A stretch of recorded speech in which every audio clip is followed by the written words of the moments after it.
오늘 말씀은 메시아에 관한 이야기입니다. 하나님의 회복은 메시아의 오심으로 시작이 됩니다. 이새의 줄기, 아버지이죠 다윗의 그 줄기에서 한 싹이 나와 결실을 맺을 것이다, 그렇게 예언하고 있습니다. 그 태어날 메시아는 지혜와 총명의 영이, 또 모략과 재능의 영이, 지식과 여호와를 경외하는 영이 그에게 강림하십니다. 성령이 강림하신다는 뜻이죠. 그는 하나님을 경외하며 또 공의와 정직으로 세상을 다스릴 겁니다. 그렇게 되면 약육 강식이 없어지고 평화로운 세상이 도래할 것이죠. 메시아가 통치하시는 그때가 되면 더 이상 해함도 상함도 없고 평화로운 시대가 될 것입니다. 여호와라는 지식이 세상을 덮을 것이기 때문에 하나님께서 그렇게 약속하고 말씀하시는 것이죠. 오늘 첫 번째로 하나님께서 우리에게 시작하는 말씀, 주시는 말씀은 1절 2절의 말씀처럼 메시아의 오심이 새 시대의 시작이며 근거가 될 줄로 믿습니다. 어제 여러분 기억하십니까? 하나님께서 그렇게 교만하게 굴던 아수르, 그것을 빽빽한 숲, 어제 34절 보면은 쇠로 그 빽빽한 숲을 베시리니 레바논이 권능 있는 자에게 배임을 당하리라 라고 했어요. 하나님의 심판에 대해서 얘기를 하시는 것이죠. 그래서 하나님의 심판으로 그 빽빽했던 숲이 배임을 당해 황폐화 될 것이다, 그런 얘기를 예고하고 있는데, 그러나 하나님은 그 구루터기밖에 남아있지 않은 그 땅에 희망의 싹이 나오게 하십니다. 그것이 바로 오늘 1절에 나오는 이새 줄기에서 또 그 뿌리에서 한 싹 그리고 한 가지가 나와서 결실을 맺을 것이다, 이런 예언을 하는 것이죠. 이것은 바로 이스라엘 백성들이라면 누구나 다 알듯이, 또 하나님께서 다윗과 언약을 맺었듯이 이 바로 다윗 언약에 근거한 것이죠. 다윗의 후손 가운데 메시아가 탄생한다는 그런 내용이 되겠습니다. 이것은 곧 메시아가 그 가문에서 나온다는 뜻이죠. 물론 예수 그리스도는 육체적으로 가문을 보면 유다 지파, 또 다윗의 후손으로 온 것 많습니다. 그래서 정말 절묘한 타이밍, 하나님은 약혼이라는 기간을 통해서 혈통으로, 다시 말해서 가문은 요셉의 자손이 되게 하므로 하나님께서 이새의 뿌리, 이새의 가지에서 나오게 하시겠다는 하나님의 언약을 성취시켜냈어요. 그렇지만 결혼해서 태어나면은 그것은 자기 죄 때문에 죽어야 될 죄인에 불과하기 때문에, 그렇기 때문에 하나님께서는 성령으로 마리아에게 잉태하셔서 처녀가 잉태하여 아들을 낳으리니, 임마누엘 되시는, 오늘 우리가 묵상하고 있는 이사야에 나오는 말, 7장에 나오는 말씀이죠. 그처럼 하나님께서는 두 가지를 다 성취시키는데 절묘한 이 정혼 관계, 약혼 관계라는 것을 이용해 내신 것이죠. 이처럼 이 메시아는 다윗의 후손으로만 오는 것이 아니라 그냥 새로운 왕으로 오시는 것을 여러분 기억해야 됩니다. 메시아는 성령으로 오늘 충만할 것이라고 예언하고 있죠. 성령께서는 지혜와 총명이 여기고 또 모략과 재능이 여기고 여호와를 경외하는 그런 영이라고 오늘 2절에 표현되어 있습니다. 기억하시겠지만 우리 복음서에 보면은 예수 그리스도께서 요단강에서 세례 요한에게 물세례를 받을 때 성령이 비둘기처럼 임하셨고 하늘에서 소리가 들렸습니다. 인준하는 소리죠. 이는 내 기뻐하는 자, 내 사랑하는 아들이니 그의 말을 들으라, 이렇게 말한 것을 봐서 성삼위 하나님께서 다 협업하여 구원의 역사를 이루시고 그것을 계기로 인해서 새로운 시대가 열림을 우리에게 알려주고 있습니다. 여러분 기억하십시오. 새로운 시대는 어떤 레볼루션, 혁명이나 과학기술의 발달이나 문화가 찬란하거나 또는 경제적으로 빈부격차가 없는 그런 이상적인 세상이 될 때 오는 것이 아닙니다. 인간들은 다 그렇게 생각을 해요. 그러면 새로운 시대가 올 거라고 했지만, 그리고 수많은 사상가들이 나타나고 수많은 실험을 했어요. 우리는 공산주의의 처절한 실패를 우리는 경험했습니다. 무슨 이즘, 무슨 주의, 무슨 철학, 무슨 도덕, 윤리, 무슨 운동 이런 것으로 새 시대가 오는 것이 아니라 바로 메시아의 도래가 새 시대의 출발이자 근거인 줄로 믿습니다. 이 땅이 주님이 오셔서 주님이 다스리시고 통치하시는 그 나라가 될 때 이 땅이 진정으로 회복될 줄로 믿습니다.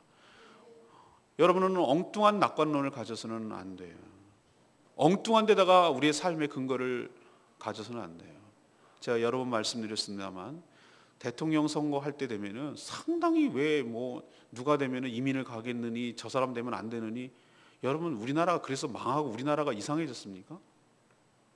노무현 대통령이 오면 세상이 완전히 뒤집어질 것 같습니까? 박근혜 대통령이 되면 세상이 완전히 좋아질 것 같습니까? 여러분 수없이 경험하고도 모르세요? 인간 통치자는 한계가 있을 줄 믿습니다. 주님이 다스리는 나라가 되어야 온전한 나라, 그늘이 없는 나라, 눈물이 없는 나라, 공의와 사랑이 흘러넘치는 나라가 될 줄로 믿습니다. 우리의 소망의 근거는 주 예수 그리스도, 그분의 통치가 이 땅에 임하게 하는 것, 그것이 바로 우리가 이 사회, 이 땅, 이 나라가 바뀌게 되는 역사가 있을 줄로 믿습니다. 제가 개인 간증을 말씀드렸잖아요. 이번 주일날도 그 말씀 드릴 건데요. 제가 학교 다닐 때는 학생운동이 자연스러운 문화였어요. 근데 제가 왜 그건 아니라고 판단했죠? 돌아섰습니까? 그것의 한계를 봤기 때문에. 저는 복음을 전합니다만 영혼을 구원해서 천국 가게 하자, 이것이 제 목표인 줄 아십니까? 아니요. 이 땅에 하나님 나라가 임하게 하는 것이, 이 땅을 하나님의 나라가 임하게 해서 정말로 정평화가 넘치는 나라, 사랑과 긍휼이 넘치는 나라, 공의가 넘치는 나라, 그 나라가, 그 이상적인 나라가 가장 오게 할 수 있는 확실한 방법이 뭘까? 저는 복음운동이라고 판단했어요.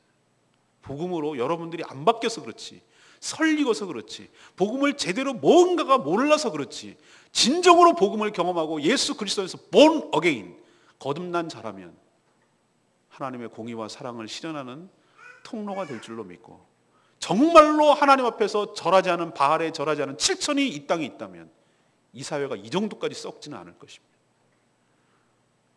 우리부터라도, 저부터라도 정말 하나님의 복음에 합당한 자로 살게 될 때에 이 나라와 이 민족이 소망이 있고 희망이 있고 살기 좋은 나라, 살기 좋은 세상이 될 줄로 믿습니다. 새 시대요? 뭐가 새 시대입니까? 정권이 바뀌면? 웃기지 말라고 하세요. 메시아가 오시고, 메시아가 이미 오셨지만 메시아가 이 땅을 다스릴 때, 이 나라를 다스릴 때 새 시대와 새 나라가 될 줄로 믿습니다. 여러분이 어떻게 새 인생을 사냐고요? 여러분이 born again, 개선이 아니라 새로운 인생으로 태어나게 될 때, 그리스도의 통치를 받게 될 때 여러분이 진정한 새로운 삶이 시작될 줄로 믿습니다. 여러분 개인이나 가정이나 이 사회나 우리 교회나 이 나라가 새로운 시대가 도래하려면 메시아의 통치밖에 없어요. 다른 방법은 없어요. 주님이 해답인 줄로 믿습니다. 두 번째 얘기는 3절에서 5절까지 말씀 근거로 메시아는 공의와 사랑으로 세상을 통치하시는 분입니다. 왜 메시아의 탄생이 새 시대의 시작이고 또 근거일까? 그분의 통치 때문에 그래요. 지금까지 인간이 다스리는 세상은 공의 그리고 또 하나의 축인 사랑, 이 두 가지 모두를 충족시키지 못했어요. 하나님은 이 두 가지를 다 충족시키는 분이에요. 공의 그리고 또 사랑, 이 두 가지가 같이 있어야 되는데 항상 한쪽이 부족해요. 그래서 끊임없이 갈등과 다툼이 있어서 평화가 없었어요. 인류 역사 동서고금을 막론하고 한번 살펴보세요. 단 한 번도 갈등과 전쟁이 없은 적이 있는지. 큰 전쟁, 세계 1차, 2차 대전이 일어난 것도 있지만 소소하게 민족과 민족끼리 안 싸운 적이 없어요. 항상 싸웠어요. 지금도 싸우고 있고, 종교에 따라, 민족에 따라, 국경에 따라 계속 갈등을 이어왔어요. 그러나 메시아가 통치하시게 되면 전혀 다른 세상이 될 줄로 믿습니다. 그분은 여호와 하나님을 경외함을 통치의 근간으로 삼습니다. 오늘 표현 그대로 빌리자면 눈에 보이는 대로 판단하지 않으시고 귀에 들리는 대로 그대로 그것을 판단하는 분이 아니에요. 공의와 정직으로 세상을 판단하시고 심판하실 줄로 믿습니다. 그리고 그냥 한 번 하고 스르르 이렇게 사라지는 존재가 아니라 성실하신 분이에요. 꾸준하신 분이에요. 그렇기 때문에 우리는 신뢰의 대상이 되는 것이죠. 이렇게 되면 사랑과 공의로 정말로 통치하게 되면 더 이상 억울한 사람도, 그리고 소외당한 사람도, 분노하는 사람도 없게 될 줄로 믿습니다. 지금 보세요. 얼마나 억울한 사람이 많은지 몰라요. 제가 봐도 너무너무 억울하고 정말 분통 터지는 일이 많아요. 약자가 너무나 약하다는 이유만으로 정말 당하는 경우 얼마나 많이 봅니까? 법적으로도 그렇고, 정말 세상은 있는 자의 편 같아서 얼마나 억울한 자들이 많습니까? 뭐 답답한 가슴에 막 그건 잘했다는 건 아니지만 너무 분해가지고 참을 수가 없으니까 막 자살하기도 하고 분신하기도 하고 막 이러잖아요. 그게 뭐죠? 억울한 자들을 양산한다는, 이건 자기가 봐도 도저히 상식적으로 공의가 아닌데 그걸 법이라는 이유만으로 있는 자의 편, 힘 있는 자의 편을 들어주니 얼마나 분통이 터지겠어요. 그러나 메시아가 이 땅을 다스리게 될 때 그런 사람이 없게 된다는 거예요. 그러니 얼마나 감사하고 기쁜 일입니까? 그분의 공의와 사랑이 곳곳에 스며들어서 이 땅이 평화로운 세상, 그리고 정의가 넘치는 세상, 자비가 넘치는 세상으로 바뀌게 될 줄로 믿습니다. 우리 성도는 세상에 살면서 이 비관적 낙관론을 가져야 된다. 아까도 말씀드렸습니다만 세상에 있는 인간 통치자에게 크게 기대하거나 뭘 바라는 것 아니다, 이런 면에서는 비관적이죠. 점점 악화될 것입니다. 그러나 주님이 오셔서 이 땅을 다스리게 될 때 이 세상이 온전해질 줄로 믿는다. 이 측면에서는 낙관론적이죠. 그래서 이 모순된 말 같지만 비관적 낙관론을 갖는 이유가 거기 있습니다. 여러분, 메시아는 왜 메시아를 우리가 기다리는가? 그분의 통치 때문에 그래요. 그러나 이미 메시아의 도래가 오셨고 이미 성령을 통하여, 우리를 통하여 하나님의 통치가 시작된 줄로 믿습니다. 이 영역을 넓혀가야 되는 거예요. 하나님의 나라가 어디 있습니까? 어디부터가 어디까지가 나라입니까? 그런 국경의 개념은 인간이 나눈 것뿐이에요. 하나님을 믿는, 하나님을 주인으로 섬기는, 하나님의 주권을 인정하는 그 성도들이 인간이 거놓은 국경을 다 초월하고 인종을 초월하고 언어와 민족을 다 초월해내서 그분의 다스림을 인정하고 그분의 사랑과 공의를 실현해낼 때 어둠이 물러가고, 제가 뭐라고 그랬어요? 어둠은 빛의 부재라고 말씀드렸잖아요. 빛의 자녀인 우리가 일어나 빛을 발하라고 하잖아요. 일어나서 정말로 우리가 어둠을 비추고 빛을 발하게 될 때, 다시 말해서 그 빛을 발하라는 그 메타포 은유는 여러분이 하나님의 공의와 하나님의 사랑을 흘려보내는 도구로 되라, 통로가 되라는 뜻이에요. 그렇게 될 때 이 땅이 하나님의 통치가 임하게 될 줄로 믿습니다. 우리가 왜 하나님 나라 확장을 위해서 살아야 된다라고 말하는, 그게 그 말이에요. 여러분들이 살아가야 될 책임, 이 땅에 살아가야 되는 책임이 잘 먹고 잘 사는 그런 유치한 수준의 샤머니즘적인 수준의 기복주의 신앙에 벗어나야 돼요. 이 땅에 여러분이 살아가는 이유는 분명해요. 사명 때문이기도 하고, 여러분이 그리스도의 사랑과 공의의 통로가 되고 도구가 되기를 바라기 때문에 하나님께서 이 땅에 존재하게 하신 줄로 믿습니다. 그분의 통치를 앞당기고 또 그분의 통치를 확장시키는데 여러분 귀하게 쓰임받는 여러분 되시기를 바랍니다. 마지막 세 번째는 6절에서 9절까지 말씀 근거로 메시아가 통치할 때 비로소 창조 질서가 회복될 줄을 믿습니다. 메시아가 통치할 때 전혀 다른 세상이 되는 모습을 먹이사슬의 변화를 통해서 오늘 이사야는 표현해내고 있습니다. 전 어렸을 때 이거 엄청 불렀던 것 같아요. 사자들이, 제 주일학교 때 왜 어디서 나오는지도 모르겠고 나는 왜 사자가 어린 양과 같이 뛰어논다는 건지 도대체 이해도 안 되고 그게 뭔지도 모르고 그냥 열심히 불렀던 것 같아요. 그게 어디서 나오는 말인지도 모르고. 근데 알고 보니 나중에 커서 성경을 읽고 또 목회자가 돼서 보니까 아, 그게 이사야에 나오는 말이구만. 그리고 왜 이 말이 나왔는가 가만히 생각하니까 아, 알겠네. 주님께서 이 땅을 통치하시게 될 때 이 생태계가 완전히 다른 세상이 된다는 거예요. 이리가 어린 양과 함께 살며, 이게 말도 안 되는 거잖아요.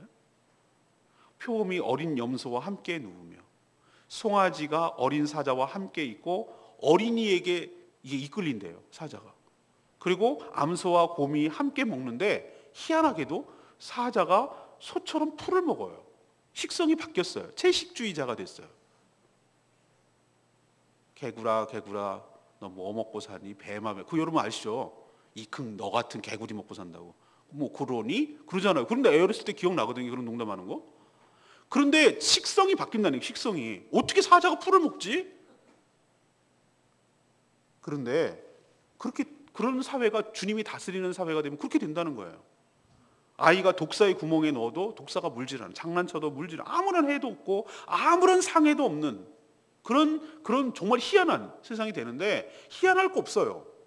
원래 하나님께서 처음 창조했을 때 에덴 동산이 그랬어요. 에덴 동산은 그렇게 서로 먹고 먹길 이유가 없었어요. 왜? 충분하니까. 생명이 흘러갔으니까. 생명의 근원 대신 하나님과의 관계가 끊어지지 않았으니까. 하나님께서 사랑으로 우리를 먹이시고 입히시니까. 제가 말씀드렸죠. 모든 생명체는 음식을 먹고 하는 것이 아니라 사랑을 먹고 자란다. 그래서 제가 아내 보고 싫어한다고 그랬잖아요. 뭐냐면은 이렇게 먹어요 이렇게 해놓고 차려놓고 딴 데 가면은 그거는 개나 고슴도치한테 사료를 주는 거라고. 그러면은 뭐가 다른데? 그러면은 딱 앉아가지고 잘 안 먹더라도 앉아서 지켜서 얘기하고 대화하고, 그거는 뭐냐면 식사를 제공하는 거라고. 그 차이가 뭔데? 그게 달라요. 달라. 먹이를 주느냐 식사를 하는, 이거는 전혀 다른 개념이에요. 식물도 똑같아요. 식물도 이쁘다, 그리고 물 주고 아이고 잘 자라네. 얘가 뭘 알아들어요? 아니요, 희한하더라고. 그렇게 하면은 잘 자라요. 뒷방 뭐 하는 것처럼 저기 처박아 놓고 죽든지 살든지 내버려 둬버리면은 시들시들 죽어요. 그래서 제가 내린 결론, 그렇구나. 모든 생명은 사랑을 먹고 자는구나. 애기가 젖 먹고 자는 거 아니요, 엄마의 사랑을 먹고 자는 거예요.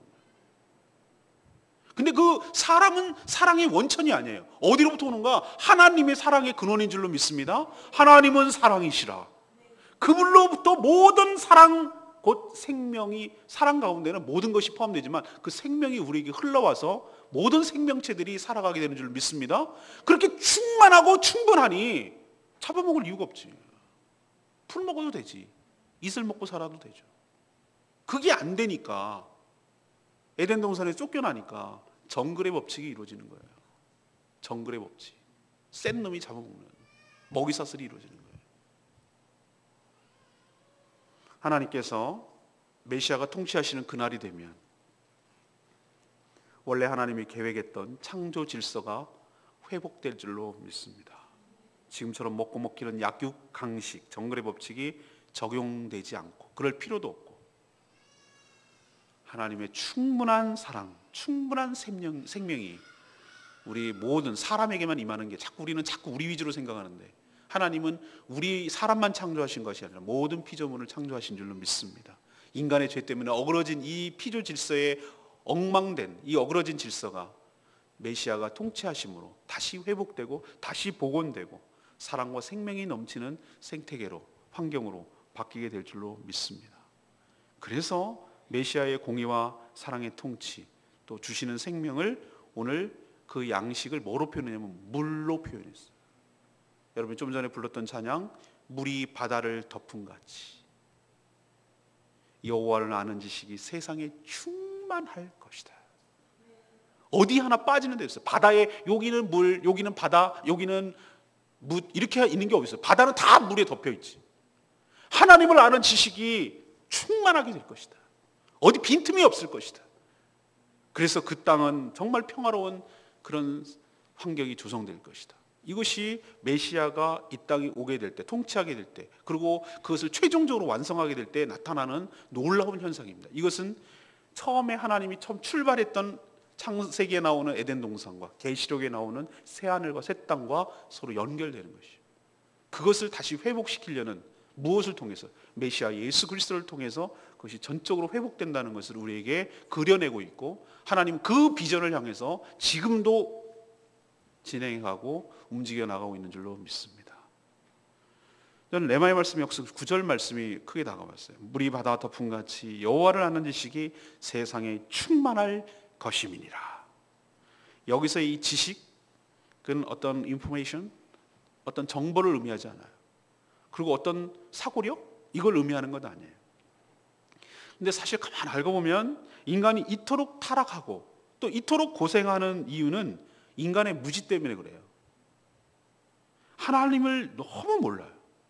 왜? 죄로 인해서 눈이 왜곡됐어요. 일그러졌어요. 렌즈를 제대로 볼 수가 없어요. 왜곡된 깨진 거울로 사물을 보는 것과 똑같아요. 왜? 인간이 타락해버려가지고 죄로 인해서 하나님을 왜곡된 걸로 봐요. 그러니 창조주 하나님을 섬기는 것이 아니라 그 창조주 하나님께서 만든 피조물, 나무나 돌이나 바다나 가공의 인물이나 이것을 우상으로 섬기는 건 왜 그런가? 이 무지 때문에, 깨졌기 때문에, 눈이 어두워졌기 때문에 이렇게 하나님을 제대로 보지 못하고 하나님께서 무엇을 원하는지, 하나님의 존재와 하나님의 능력과 하나님의 인격과 하나님의 성품을 제대로 모르기 때문에 어떻게 살아야 되는지, 어떻게 대응해야 되는지 모르기 때문에 이렇게 죄로 인해서 고생하고 타락하고 넘어가는 거예요. 그러나 메시아가 오심으로 하나님의 영광이 나타납니다. 그리고 하나님의 공의와 사랑이 세상에 충만하게 되므로 더 이상 모르는 자가 없게 될 것이. 그래서 물이 바다 덮음같이 여호와를 아는 지식이 세상에 충만할 거라고 우리에게 하나님이 마지막 모습을 약속하고 있습니다. 우리는 그때를 소망합니다. 그리고 그때가 오기를 우리가 촉진시키고 확대하고 확산하는데 우리가 힘써야 될 줄로 믿습니다. 오늘 제가 세 가지 말씀드렸습니다. 이 메시아에 관련된 것이죠. 메시아의 오심이 새 시대의 시작이고 근거가 될 줄로 믿습니다. 다른 데다 소망을 두지 말라는 얘기예요. 두 번째는 뭐죠? 메시아는 무엇으로 다스린다고요? 공의와 사랑으로 세상을 통치하실 줄로 믿습니다. 우리가 그 도구가 되어달라고, 통로가 되기를 원하는 거죠. 마지막 세 번째는 뭡니까? 메시아가 통치하실 때 비로소 하나님이 꿈꾸시던, 원래 계획하셨던 창조 질서가 온전하게 회복될 줄로 믿습니다. 이것이 바로 오늘 우리에게 이 주전 700년 넘게 전에 이사야의 입술을 통하여 우리에게 주시는 놀라운 하나님의 비전이고 약속이고 그래요. 그것이 지금 2000년 전 예수 그리스도께서 오심으로 시작되었고 주님이 다시 오심으로 완성될 줄로 믿습니다. 우리는 예수님의 초림과 예수님의 재림, 이미 시작된 메시아의 통치를 경험하고 메시아의 통치의 완성을 향해서 가고 있는 중간에 우리는 살고 있습니다. 그것을 확산시키고 촉진시키고 주님 오실 길을 예비하는 저와 여러분 되기를 소망합니다. 오늘 말씀 붙들고 기도하기 전에 우리 269장 찬양제 269장 부르고 기도하겠습니다.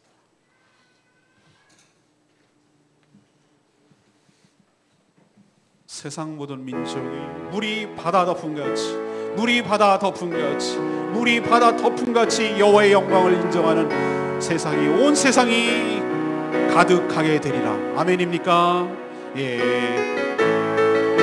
이런 비전을 공유하며 이런 날이 속히 돌아오기를 우리도 힘써 기도하며 살기를 원합니다. 세상 모든 민족이, 세상 모든 민족이 구원을 얻기까지 쉬지 않으시는 하나님, 주의 심장 가지고 우리 이제 일어나 주 따르게 하소서. 모든 육체가 주의 영광 모두 우릴 부르시는 하나님, 주의 손과 발 되어 세상을 치유하며 주 섬기게 하소서. 물이 바다 덮음같이, 물이 바다 덮음같이 여호와의 영광을 인정하는 것이 온 세상 가득하리라. 물이 바다 덮음같이, 물이 바다 덮음같이, 물이 바다 덮음같이 보리라 그날에 주의 영광 가득한 세상 우리는 듣게 되는 온 세상 가득한 승리의 함성. 물이 바다 덮음같이, 물이 바다 덮음같이 여호와의 영광을 인정하는 것이 온 세상 가득한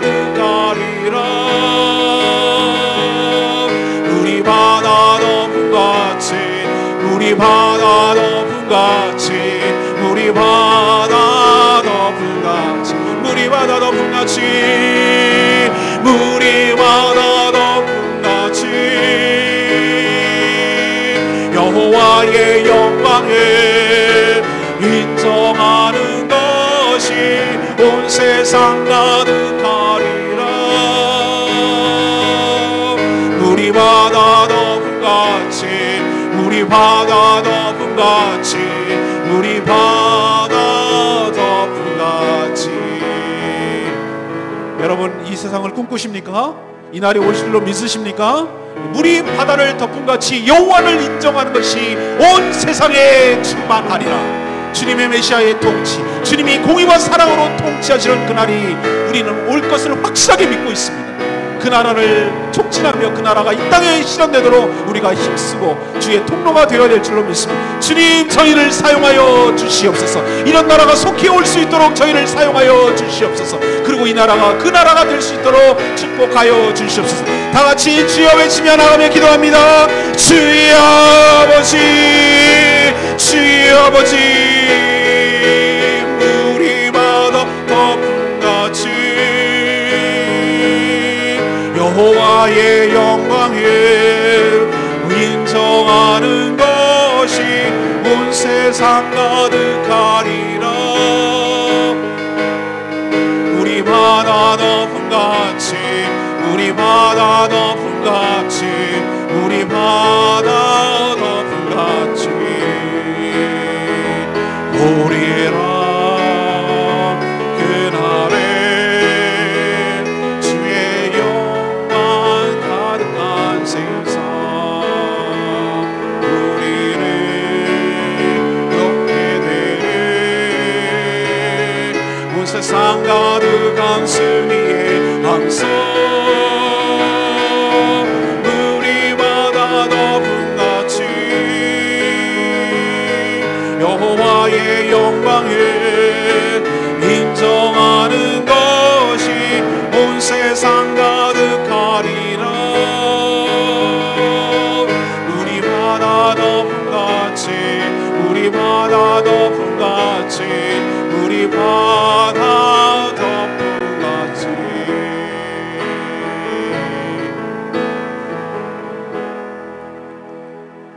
하나님, 저희들은 지금까지 인간 지도자에게 항상 기대해 있다가 번번이 실망하며 좌절할 때가 많았습니다. 전적으로 타락하고 부패한 인간에게 무엇을 더 기대하겠습니까? 주 예수여, 속히 오시옵소서. 이 땅을 공의와 사랑으로 다스려 주시옵소서. 생명으로 충만하게 하여 주시옵소서. 더 이상 갈등도 아픔도 해침도 상함도 없게 하여 주시옵소서. 상대를 죽이고 상대의 것을 빼앗아야만 사는 세상에서 서로를 사랑하며 함께 사랑하며 살아가는 세상으로 바뀌게 하여 주시옵소서. 이 세상이 주님을 아는 지식으로 충만하게 하여 주시옵소서. 물이 바다를 덮음같이 주님의 사랑으로 주님의 생명으로 충만하게 덮이게 하여 주시옵소서. 저희들을 사용하여 주시옵소서.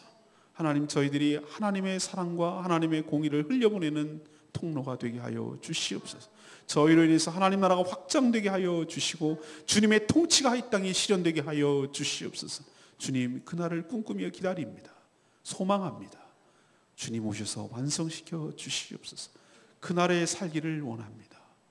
더 이상 아픔도 없고 눈물도 없는 그곳, 죽음도 없고 고통도 없고 질병도 없는 그곳, 노동이 고역이 아니라 노동이 기쁨이고 즐거움이 되는 그날, 그곳, 그 땅 소망하오니 주님 어서 오시옵소서. 우리를 다스려 주시옵소서. 피조물이 고대합니다. 하나님, 그날을 소망합니다. 저희들도 믿음을 가지고 그날을 대비하며 준비하며 그 길을 예비하는 저희들 되게 하여 주시옵소서. 오늘도 주님의 은혜 가운데 살기를 원하오니 주님, 저희와 동행하여 주시옵시고 주님께서 주시는 은혜와 사랑으로 충만히 기뻐하며 즐거워하며 누리게 하여 주시옵소서. 오늘도 간구하는 모든 기도 주님께서 응답하여 주시기를 원하옵고 예수 그리스도의 이름으로 축복하며 기도합니다. 아멘.